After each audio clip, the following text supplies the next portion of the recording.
Welcome to the GCN Tour of Flanders preview show. We are going to tell you who might win, how they might win, and all from the very place where it's going to happen. That's right, we're on hallowed ground here in Flanders. One of the most pivotal moments of the race. This is the Patenberg, and we're here to soak up the atmosphere and get ourselves in the zone ahead of probably one of the greatest races in the world, really. Do you mind if I make a suggestion? That we do start on hallowed ground but finish in one of the legendary local bars? That sounds like a plan. Like It is starting to rain as well. It is raining, yeah. Okay. Let's go. You walk, Matt. Will do.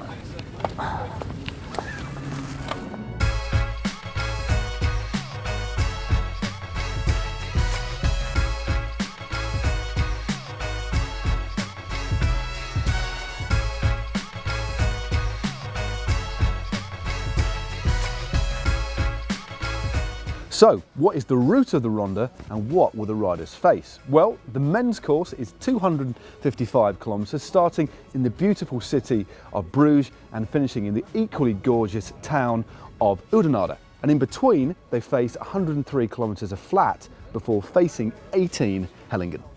Now, for the non-Flemish speaking amongst you, that is a short, steep berg or climb, much like this one, which is the first that the riders will face, the Oude Quermont, and they'll actually do it 3 times.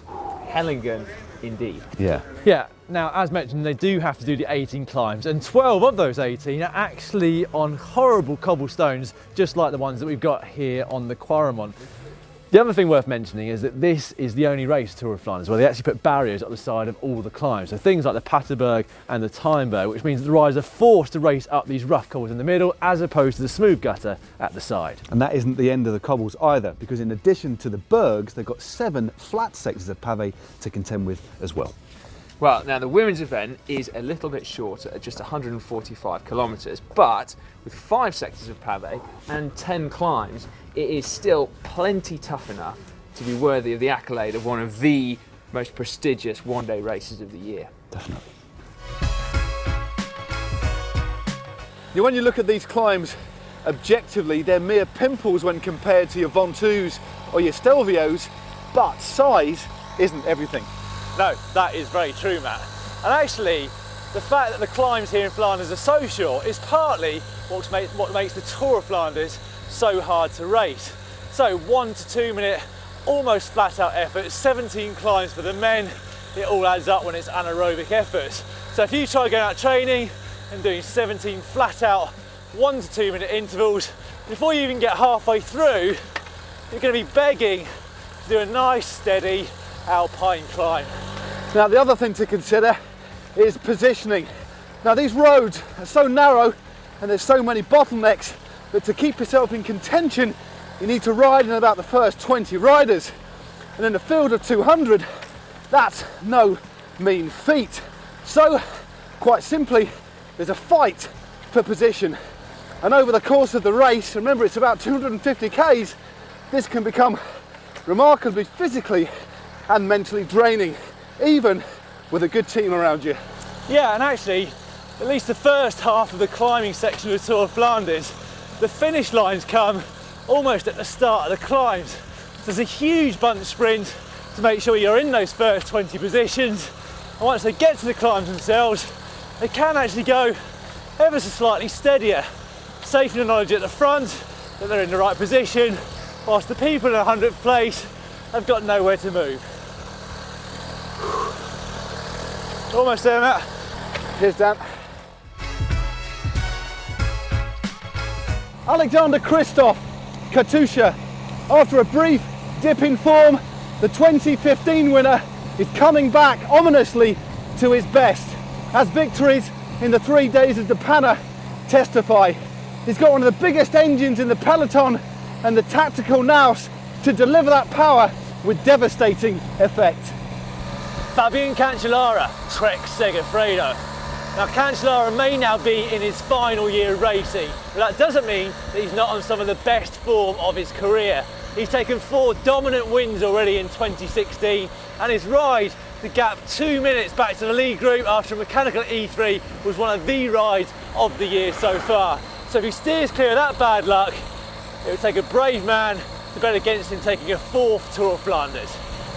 Peter Sagan Tinkoff, fresh from his first victory wearing the rainbow stripes, the Slovakian world champion has been incredibly consistent in this classic season.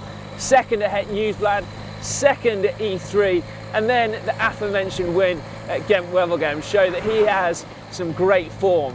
The question is though, can he win his first monument? Nicky Terpstra, Ethics Quickstep.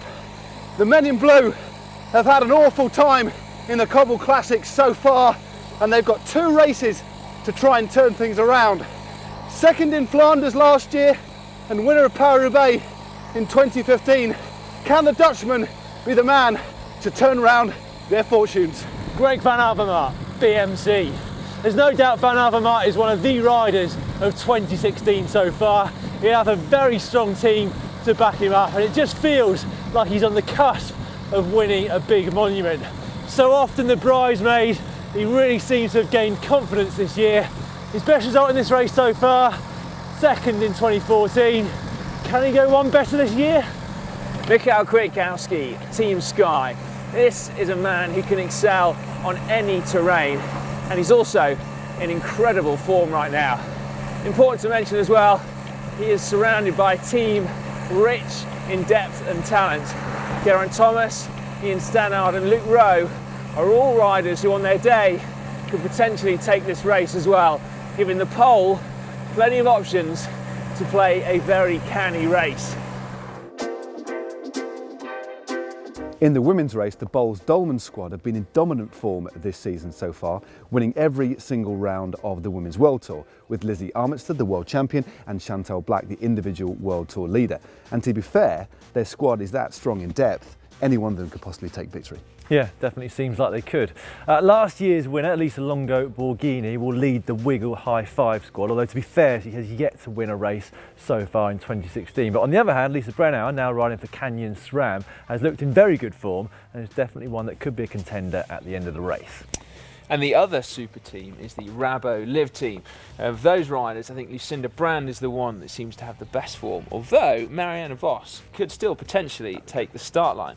Then we also can't not mention one of the Cervelo Bigler riders, Clara Koppenberg. Now, unfortunately, the women's race doesn't actually go up the Koppenberg, but still, that is a great Flandrian name, and imagine if she were to take victory. Is she from Belgium? No, she's German actually, but still. Amazing name. It is a cracking name, isn't it? Well, this seems to be less of a pub, Dan, and more of a brewery that you've brought us to. Oh, well, it's my local hangout when I'm visiting Belgium. Like it? I love it, actually. It's amazing. Right, time for the kiss of death. Yep. As we give our predictions and basically kill the race for 3 people that otherwise might have actually been in with a shout of winning. Well, shall I go first? Go for it. I'm going to go for Peter Sagan, the world champion. Okay, I know he's a red hot favourite, but I think his win in Gent-Wevelgem will be absolutely pivotal. The monkey's off his back, and as long as he measures his effort in the final, unlike he did in E3 and Het Nieuwsblad, I think he could definitely be in for a shout. No chance. It's all about Spartacus. Fabian Cancellara, he's going to win the Tour of Flanders this year for a record 4th time. We've seen the form. He's taken 4 fantastic victories. He also came back from that 2-minute deficit E3 prize last Friday. He's on the form almost of his life. I'm going for him. It's a good shout. Now, my tip, I will admit, I wouldn't have thought about until last week, but after a storming ride at E3, I'm pretty excited about Kwiatkowski. Admittedly, he's only ridden Flanders twice before, but his form is clearly great, and he's got a great team around him. He's just such a talent, isn't he? Yeah, good call. Right, Definitely. well, those are our 3 tips for the race, but we've got one more tip for you before we go, and that is if you're coming out to watch, it's definitely worth going to watch at the Quaremont, because as we mentioned earlier, it goes up there 3 times this year, so you'll be able to see it multiple times. And if you go to the right place there are also some big screens to watch it on TV. And don't forget to leave your tips in the comments section below this video in relation to who you think is going to win Flanders, both the men's and the women's races. Yeah, now we've had loads of Flandrian content on the channel just recently, so if you click just up there, then you get through to a video where Johan Museo teaches Matt the fine art of riding cobble climbs. Indeed, and click down there for our riders to watch in the Tour of Flanders.